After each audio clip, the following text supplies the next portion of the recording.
পরিবারের সদস্যদের পেটের ভাত জোগাতে গিয়ে আর ফেরা হলো না 23 বছরের যুবকের। যে যুবকের কথা বলা হচ্ছে তিনি বীরভূমের সিউড়ি থানার অন্তর্গত নগরী গ্রাম পঞ্চায়েতের কাটাবনি গ্রামের নেহেরু মুর্মু। রোজগারের তাগিদে নেহেরু অরুণাচল প্রদেশের দিবাং ভ্যালিতে পরিযায়ী শ্রমিক হিসাবে রাস্তার কাজ করতে গিয়েছিলেন। সেখানেই কাজ করার সময় পাহাড় থেকে পাথরের ধস নামে আর সেই ধসে তিনি চাপা পড়ে যান। ঘটনাস্থলেই প্রাণ হারান তিনি। এই ঘটনায় বীরভূমের আরও এক পরিযায়ী শ্রমিক অবিনাশ টুডু প্রাণ হারিয়েছেন, যার বাড়ি বীরভূমের জয়পুর এলাকার গুরুজনডিহি গ্রামে। পাশাপাশি বীরভূমের আরও দুজন পরিযায়ী শ্রমিক দেয়াশী হাসদা ও লক্ষিন্দর মুর্মু আহত। ভিন রাজ্যে কাজ করতে গিয়ে এইভাবে তরতাজা যুবকের না ফেরার দেশে চলে যাওয়ায় স্বাভাবিকভাবেই শোকের ছায়া নেমে এসেছে গ্রামে। আমার ভাইপোটা ওই অরুণাচল প্রদেশ 20 দিন আগে গিয়েছিল। ওখানে সেই পাহাড়ের একটা রাস্তা, অরুণাচল যে উঁচু পাহাড় পর্বত শৃঙ্গ, ওখানে রাস্তাটা চওড়া করার সময় ওরা দুজনাতে পাথরটা ড্রিল করছিল।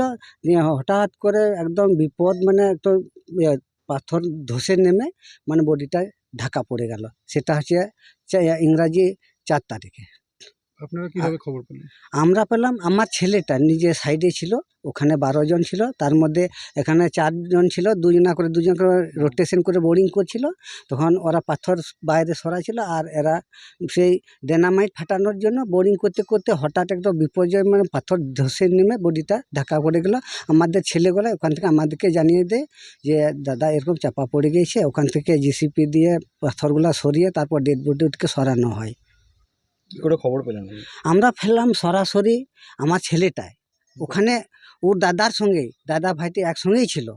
আমার ছেলেটা ভুবন মুর্মু আর যে মারা গেল তার নেহরু মুর্মু ওখানে বোরিং করতে করলে ও যে দাদাটা এরকম পাথরে ওখানেই চাপা মারা পড়ে গেছিল না তারপর একদম স্পট ডেড। এখন কোথা থেকে নিয়ে আসা হচ্ছে? এখন